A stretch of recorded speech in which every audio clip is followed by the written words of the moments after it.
Noho tātou. Tēnā koutou, ka mihi nui kia koutou katoa, e ki ana tōku ngākau, tōku hinengaro, tōku wairua. Friends, my heart and my mind and my spirit is so full. It has been such a good couple of days, eh? And I don't know if you guys do the state of your soul, but if I had to answer that question right now, the state of my soul is so good. It's so full, eh? And in the middle of it all, I actually also got to go to the Wellington prayer breakfast this morning, which I know a bunch of you were at, and it was this beautiful opportunity to actually put into practice some of the things we've been talking about, about being in unity and praying for the renewal of this city. And so, we've heard from the prophets, we've heard from the practitioners, and my heart's been stirred. I've been so inspired over this time. There's that bit of me that goes, yes, I am up for the revolution. Yes, I am willing to count the cost, Jesus, to follow you, no matter what it is.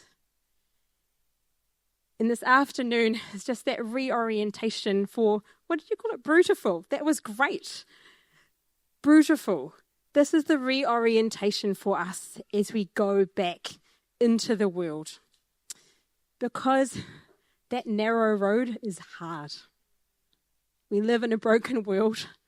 If we're part of this renewal thing, as we press on towards the kingdom, we are going to face opposition and oppression. We're going to encounter difficulty and disappointment and defeat and disillusionment, maybe even death. And so how do we stay?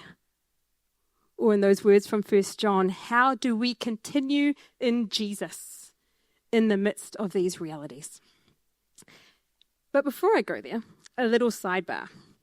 Because there is a difference between the thing that we are called to being hard, or our circumstances being hard, and what our friend Justin likes to call dumb hard. And the thing is, the first time I heard he use that phrase, it was when we were on team together in Whanganui. And there's this part of me that thinks that maybe my husband Paul and I were the inspiration for dumb heart because he was looking at us and we are experts at it. So let me just tell you a little bit of our story. 7 years ago, we were one of 3 families that felt called to move from different parts of Aotearoa to a place called Gonville in Whanganui. It is a real place, okay? Just letting you know. And the name gives away a little bit of what it could be like sometimes. But Te Ingoa Māori, ko Tutara Moana, the place where the salt water is freshened by the water that comes from the maunga, from Kororua Pehu. So there is also that opportunity for so much potential. And so we felt called to be there and part of a new missional community in that space. And so we were there listening to what the Spirit might be up to, engaging in rhythms of prayer, engaging in rhythms of hospitality. And there were some other friends that moved to help revitalise the Anglican Church in the centre of town. But within a few months, we felt like God was inviting us to plant a new congregation back into a church that had been laid fallow in Gonville. Now, by the time this happened, my husband Paul and I had set in motion some plans to set up a social enterprise pop-up cafe in the middle of town. And then miraculously, we got pregnant with this very much longed-for child. And our eldest son was 3 at the time. All of our team was self-supporting, so I also had a part-time job. And then I decided that I would help the cafe by doing the baking for it. And so in those first few months of attempting church planting, we were flogging our guts out, trying to get this pop-up up and going. I was growing a baby and the main carer of our son. I was also working part-time. And then when I saw parental leave on the horizon, I thought, this would be a good time to start study. And so I did. And so our daughter, Ailey, was 6 weeks old when we moved from fortnightly to weekly services. So I can tell you that, growing, giving birth to, and raising a child is painful and hard. We tried to plant a church at the same time, and I can tell you which one I found harder. But part of that was my own doing. I didn't make enough space in my life for the one thing that we felt that God was inviting us to do. And so those early months were so much harder than they needed to be. Thankfully, the pop-up, true to its name, was just a pop-up, and that season passed relatively quickly, and our lives became a bit more manageable in size. But there's this ongoing work of God in my life to weed out the dumb heart. And I offer you that because there might be some of us here who also face that challenge in their lives. But even if you don't make dumb choices like me, being part of this renewal thing is hard. Now, many of you would have heard bits of this story, but I'm just going to give everyone here an overview of the next few years. Over the next year, that little Sunday congregation grew to about 30 or 40 people, give or take, by the beginning of 2020. And we had these other discipleship and missional spaces going on across the week. And the church was largely made up of unchurched and de-churched people from our local neighbourhood context, so it felt really exciting. In July, in that post-COVID school holidays, our family went on holiday to Nelson. And while we were there, I started getting these pins and needles through my body and my arms and my legs. And then we returned to church, and actually that month, things were like pretty dire. So there was this one Sunday, and Paul was preaching to 9 people. And so we were a couple of years in, and we just had this crucial conversation. It's like, what are we doing? Should we continue? And then we remembered the strong call that we had had from God. Our call to plant the church had involved a prophetic vision from someone else. We had these invitations from people of peace in the neighbourhood. And there was just all these other signs of God's invitation and providence. And so as we remembered that holy invitation and we spent time in prayer, we felt that we just really needed to hold our nerve and keep going. Now, I hadn't been feeling 100% for a few weeks. I just got progressively sicker and sicker. Those initial pins and needles turned into aches and pains and spasms and excruciating shooting electricity that would go down the left side of my body. In 2 weeks after having that crucial conversation about continuing the church plant, my body completely shut down. I stopped being able to walk. I had incontinence issues. I couldn't lift my arms properly anymore. I was struggling with memory loss, struggling to remember my friends' names. It was like I had an injury in my brain or my spine, except that I didn't. And I ended up in hospital for a few days, but there was just no clear diagnosis. With some strong medication and the assistance of a Zimmer frame, by the next Sunday I could move again very slowly. But I was always in pain and struggling with fatigue. I couldn't pick up our kids safely anymore. I couldn't cut my food up. I was pretty physically incapable.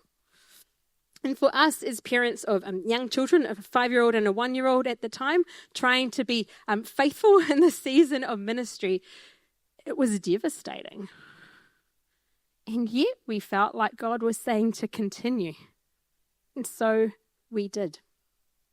Now in 2020, that initial planting team that we had come down with, the other 4 had relocated to replant a new church in time, but they were still really committed to us.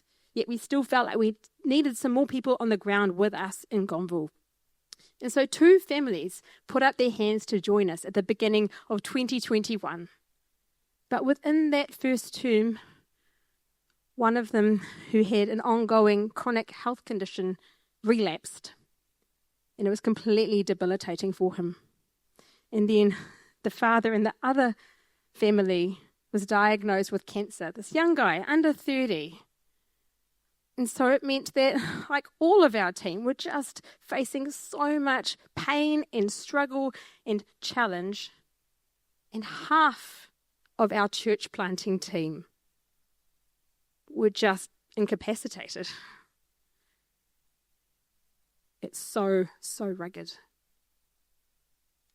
And then we got to the end of 2021, and our friends who had moved over to Castlecliff, the next suburb over, said they were ready to plant a church.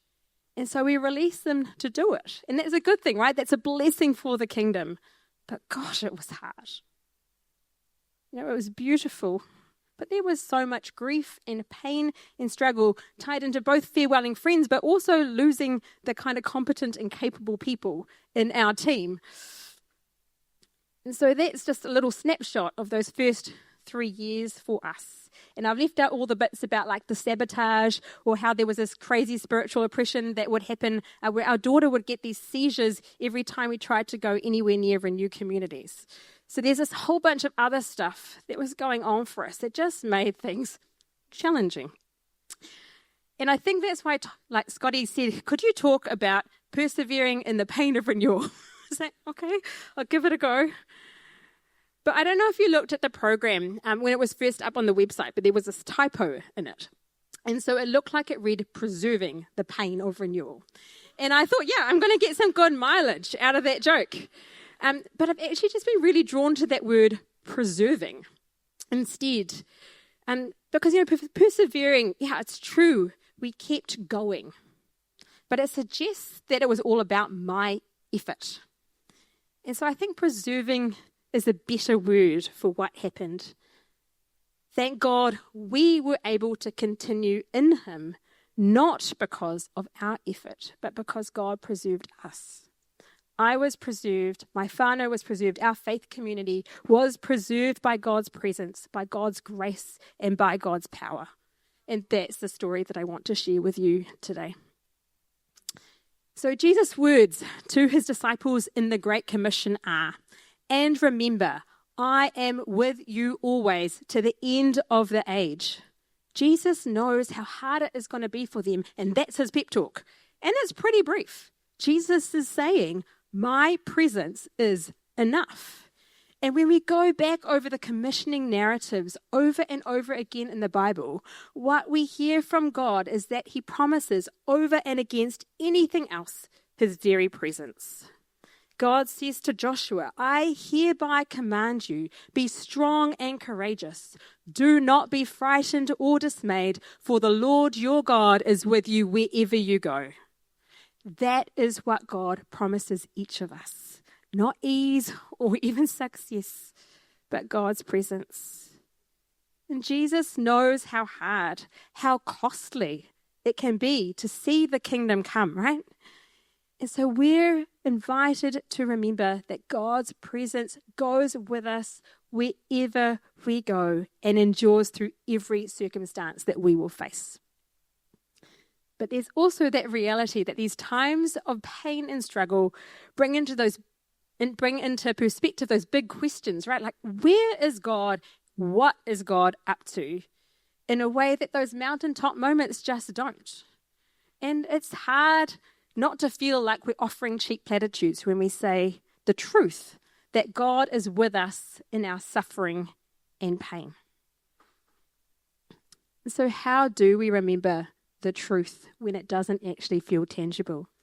I think there's a real discipline involved in being aware of where God is at work in our lives in the midst of pain and struggle. We have to cultivate our awareness of God's presence, those practices that invite us to witness God's presence on the mountaintops so that we can hold on to them in the valleys. Muscle memory is a thing, right? And so I was just at a hui recently, and a friend was reflecting back that, in Acts when Paul and Silas are singing in jail, it is because they already know the songs. They already know the Psalms. And for me, Psalm 23 was so significant over this time. And I think it's better if I sing it than say it, so excuse it if it's pitchy. But different ways of hearing the psalm took those words from knowing to knowing for me. And I just think the soundtrack of our lives in the darkness make a difference. So these are two of the ones that have really stood out for me. So they're both Psalm 23. The Lord is my shepherd, he is always near. When we walk through the valley of the shadow of death, we will not fear. In another one, which is my newest one, which I'm finding very helpful in my life right now. I will lift my eyes to where my help comes from. And I won't be afraid of the shadow, 'cause I've seen the sun. No, I will not stop when the way gets hard, 'cause the green only grows in the valley, and that's where you are. And those have been so important for me, because words don't do it, eh? There's something about music that just sinks into our bones. But the other thing that's been so helpful have been the rhythms of prayer that were already present in my life. I had the gift of a community that held a daily rhythm of prayer. And during those COVID moments, there was a particular gift for us, is that they moved online, and so I could still participate. And that is what held me in my whānau so well, whether we were feeling it or not. You know, we could just show up and be held in those spaces. And then every morning we would pray with the expectancy that we would see God show up in our lives and in those around us. And then every night we would pray again, prayers of gratitude for where we had seen God at work during the day. And it sounds so simple, but those bookends to my days helped me to practice gratitude and openness to seeing where God was at work in and around me, regardless of the circumstances I personally faced. You know, Scotty talked yesterday about the radio. I am old enough to remember a radio. And I don't know if you know, but if you don't do it often, you kind of overshoot the mark. You kind of like fiddle with the knob, and it's really hard to get the frequency right and just tune it in. And so there is something about practicing tuning in to God's presence, tuning into that whisper that is constant, because it's really hard when you go down into the valley to suddenly go and find it. And so God had always been available to me. But in the hours that I had lying in my bed or vegging on the couch in that time, unable to do very little else, I was available to God in a way that I hadn't been before. And that awareness of God's presence with me meant that I turned to God with my grief, with my lament, with my pain, with my heartache. And in that space, God did that transformational work within me, because I was tuned into God.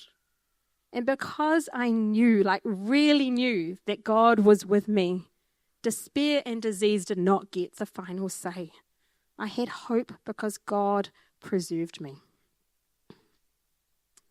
In the first couple of weeks, when I got out of hospital in 2020, a lady showed up to our church. She was from out of town, and she came and she said, I felt like God told me to come and give you this book. And she gave me a book called Te Hahi Mihingare, which is about the history of the Anglican Church.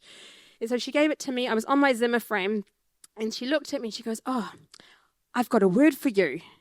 And then she delivered Paul's words from 1 Corinthians 12:9. But he said to me, my grace is sufficient for you, for my power is made perfect in weakness. So I will boast all the more gladly of my weaknesses, so that the power of Christ may dwell in me. Therefore, I am content with weaknesses, insults, hardships, persecutions, and calamities for the sake of Christ. For when I am weak, then I am strong. Now, hot tip. This is not the best word to deliver to someone in the hardest moments of their life. I may have said thank you on the outside, but inside I have some different words.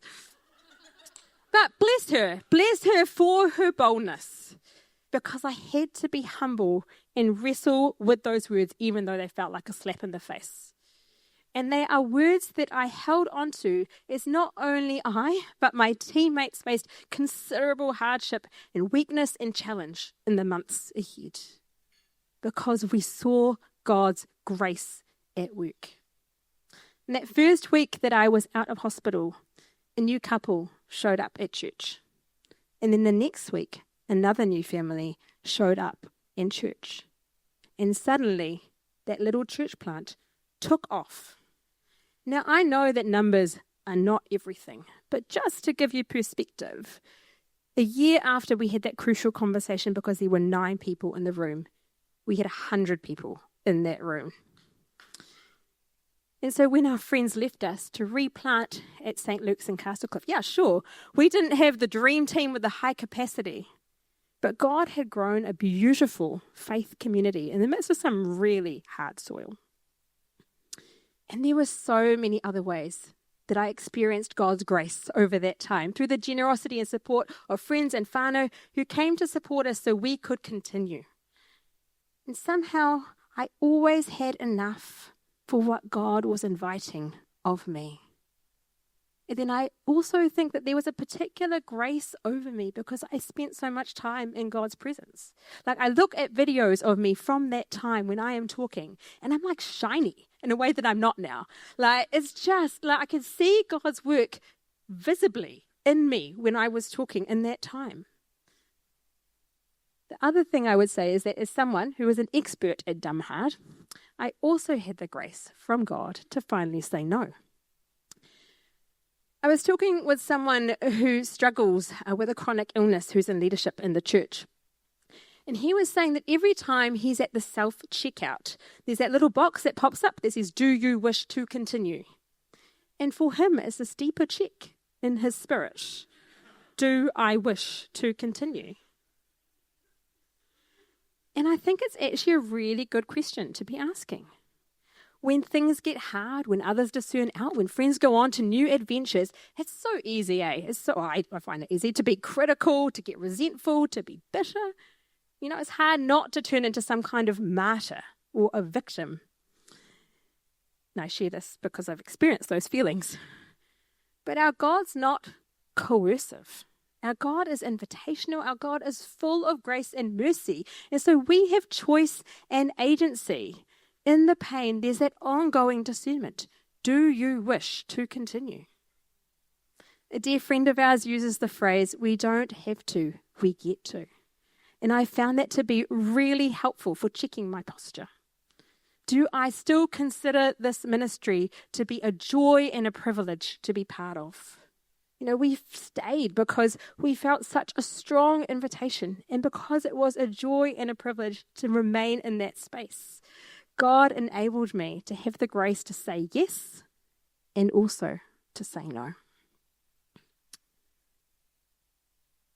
There's nothing like a crisis, to just kind of throw your theology up and figure out where it's actually going to land.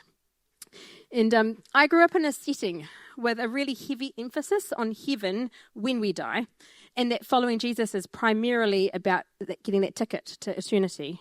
And then as a young adult, I really did this big deconstruct and then lead really hard the other way into, it's all about ushering in the kingdom now.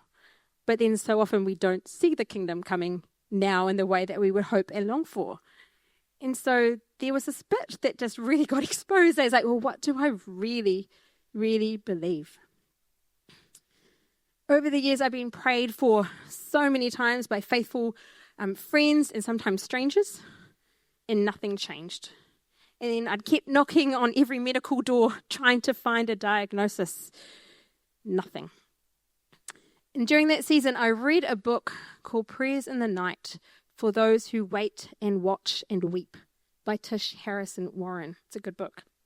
And in it, she describes coming across this fridge magnet that says, everything will be okay in the end. And if it's not okay, it's not the end. And in the hardest times, it will be okay in the end was enough. Those words were hopeful for me. And left to my own devices, I might have settled for that being all I could hope for. And then in June 2022, at Tahui, friends kept offering to pray for me. And after a group of them had been praying earnestly for me, there was that quiet whisper of God. I want you to give up your crutch. And despite not feeling any different physically, I thought I should be obedient to that whisper. And so I gave up my crutch and I walked back to my room, stumbling, hardly able to walk.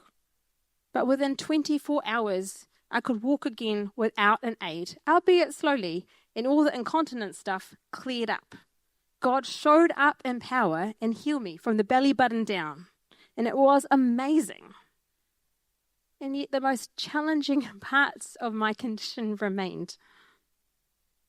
And then I still couldn't deny, though, that God's power was at work.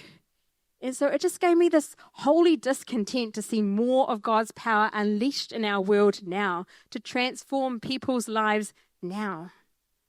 And so in early 2023, that restlessness drove me and Paul to write a new liturgy for our services that we called our transformation liturgy. Because when you read the Gospels, when people meet Jesus, they have these life-changing encounters and their lives are completely transformed.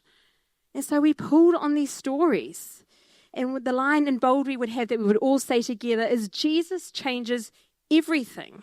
And so we set up our congregation to be expectant. We had these little rainbow-coloured pom-poms that they would put in the jar to represent their prayers. And then when their prayers were answered miraculously, they'd move them to another jar. And so people were like really getting into it. In May 2023, I was down to my last specialist that I had to see. A private neurosurgeon who told me that the abnormality that they'd found in my spinal cord didn't actually explain the symptoms I was experiencing, and that the best that I could hope for was to manage the pain I experienced with powerful medication for the rest of my life. And we dialed up other people's expectations to see God at work. But after that, it increased our expectations that full miraculous healing was possible for me too. And then this is just a very shortened version. But those same friends who'd prayed for me the year before, we gathered again in June of 2023 and we prayed. And once again, at the end of their prayers, there was this quiet whisper, "It's done." And it took 2 more days of being in pain. But on the 3rd morning, I woke up and the pain was gone. And the fatigue was gone. The confusion was gone for the first time in 3 years. And just like the people who encountered Jesus in the Bible, when he turned up and transformed their lives, what else could I do but offer my life back to God to use however God would want? So all that time of waiting without seeing change has given me a patience to wait for that time when all things will be made new. And I'd like to go one up on the fridge magnet, because the truth is that God's promise to us is not that everything will be okay in the end. The promise is it's going to be better than okay. It's going to be more glorious and beautiful than we could ever imagine.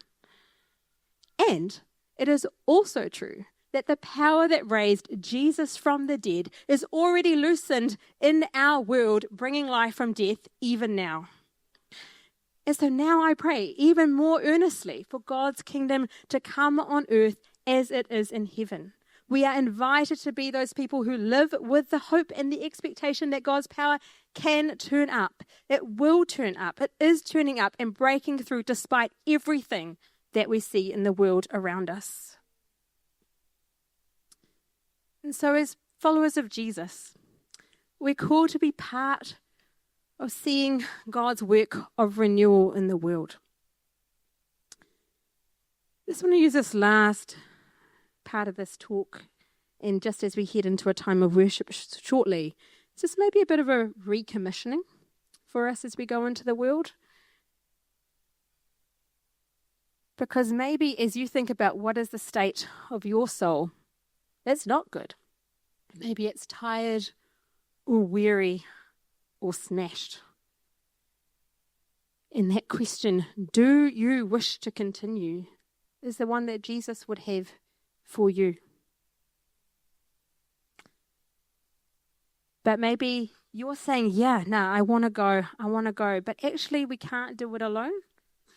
And so I wonder then for you, if the question is, well, what do you need Jesus to do for you? You know, those are the words he uses over and over again in the Gospels. It's like, what do you want me to do for you?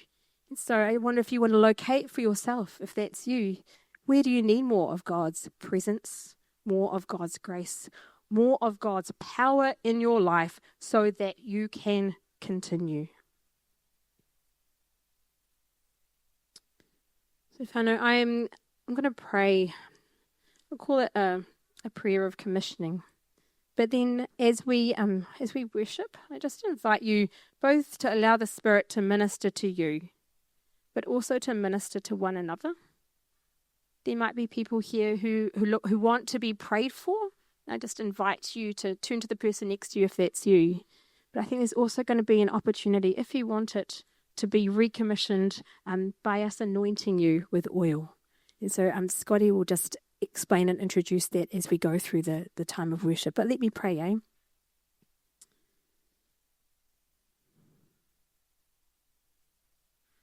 I te whānau a te karaiti. Be strong and courageous. Do not be frightened or dismayed, for the Lord your God is with you wherever you go. May you find rest in the knowledge of the presence of God. May you be covered and strengthened by the grace of God. And may you see new life break through inexplicably, but for the power of God, that you might know the goodness of God in the land of the living and in the world to come. So go now to love and serve our Lord. Go in peace. Amen.